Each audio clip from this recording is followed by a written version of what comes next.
Il y a un an, presque jour pour jour, toute la nation, tout le Maroc vivait au rythme des matchs de la sélection nationale pour la Coupe du Monde en Russie. Comment vous avez vécu cette Coupe du Monde, d'abord en tant que coach, mais aussi en tant qu'homme? C'était ma première Coupe du Monde déjà. Donc quand on n'a pas connu, j'ai vécu ça en voyant une organisation magnifique. C'est-à-dire que tout était parfait. Jusqu'au pelouse, jusqu'au l'avant-match, l'après-match, les déplacements, tout était avec une justesse magnifique. Et puis en tant qu'homme, on se dit, on a envie d'y revenir. C'est ça surtout ce qu'on se dit. Comment est-ce qu'on redescend après cet événement qu'est la Coupe du Monde et comment est-ce qu'on le gère?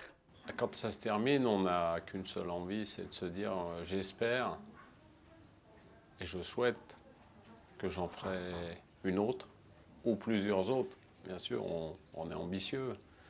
Donc maintenant, je dois tout faire pour y retourner le plus rapidement possible. La prochaine, c'est en 2022. Donc voilà, et puis en manquer le moins possible. Mais c'est facile à dire, c'est pas facile à faire. C'est tout le mal qu'on vous souhaite. Merci. La Zambie, l'Angola, la Côte d'Ivoire, l'Algérie et aujourd'hui le Maroc. La relation entre Hervé Renard et l'Afrique. C'est une histoire qui a commencé en 2008. Voilà, qui continue. Il y a eu 2 passages en Europe entre-temps, en 2013 à Sochaux, 2015 à Lille. Et je pense que ça sera peut-être comme ça jusqu'au bout. Il y aura des voyages à l'extérieur de l'Afrique par moment, et puis j'y reviendrai toujours, si on veut de moi, bien sûr. Parce qu'on ne sait jamais ce qui peut se passer. Ce retour à la case Afrique, comme vous le mentionnez, pourquoi? Qu'avez-vous apporté à l'Afrique et surtout, qu'est-ce que vous a apporté l'Afrique?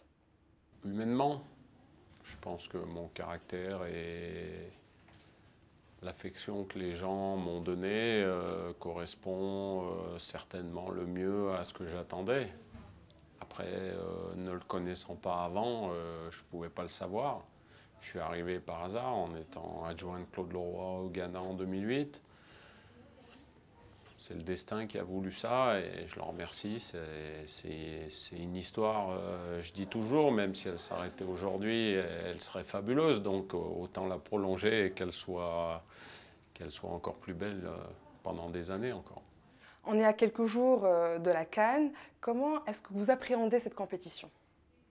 Moi, j'appréhende pas. J'attends avec impatience. Après, je pense qu'on est fait ou pas pour être entraîneur, pour supporter ce que vous appelez de la pression. Moi, j'appelle ça de la passion plutôt. Et la passion fait que les gens réagissent avec beaucoup d'émotions, parfois négatives. On va essayer de ne pas trop en parler, en espérant que ça ne se passe pas. Et puis de la passion avec des émotions positives. Et là c'est quelque chose d'exceptionnel. Donc quand on l'a déjà vécu, on a envie de le revivre. Et puis préparer un groupe pour une Coupe d'Afrique, c'est le préparer physiquement, techniquement. J'ai un staff pour ça, j'ai un adjoint qui planifie ça, Patrice Baumel, du mieux possible. Et puis après, le reste du travail, c'est mental. C'est la préparation psychologique collective et individuelle. Voilà, c'est les clés pour gagner quelque chose. On dit jamais 2 sans 3.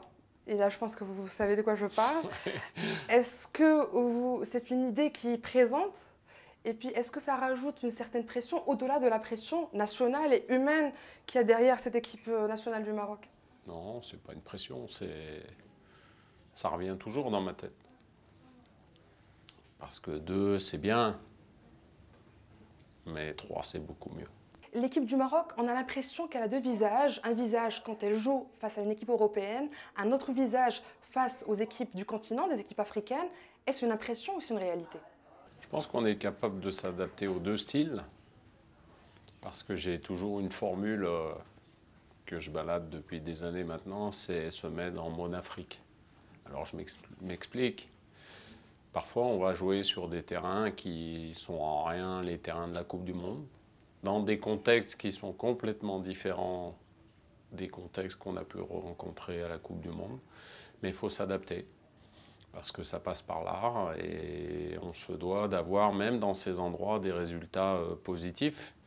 Mais ce n'est pas la même façon d'approcher les choses. Donc il faut, je ne sais pas s'il s'en rappelle, mais j'avais dit à Hakimi avant de jouer aux Comores, puisqu'on a parcouru un chemin en terre pendant 12 kilomètres, et je lui ai dit aujourd'hui on ne va pas au Camp Nou. Hein. Mais c'était simplement pour le mettre, pour lui inculquer dans sa tête que aller jouer au Camp Nou, c'est difficile, mais quelque part, on est dans des conditions exceptionnelles. Là, c'était pas la même chose ce jour-là. Il fallait se préparer mentalement, parce que si on se prépare pas mentalement, on peut pas aller jouer dans ces conditions. On est trop surpris, surtout quand on l'a jamais vécu. Donc, il faut bien se préparer. Ma dernière question, j'espère que ce ne sera pas la question qui fâche, mais est-ce que vous pensez déjà à l'après-CAN? Oui, j'y pense, oui. J'y pense avec différentes choses qui peuvent se passer à la Coupe d'Afrique. Mais y penser, ça ne veut pas dire qu'on est omnibulé par ça. Mais forcément, c'est dans un laps de temps assez court. Donc on est obligé d'y penser. Mais il faut rester concentré sur l'objectif. Parce qu'on ne peut pas ne pas penser à cet objectif qui peut être un rendez-vous magnifique. Donc il faut vraiment se concentrer là-dessus. C'est le plus important. Bernard, merci et nous vous souhaitons le peu de chance qui vous a manqué en Coupe du Monde pour la prochaine CAN. Merci, Inch'Allah.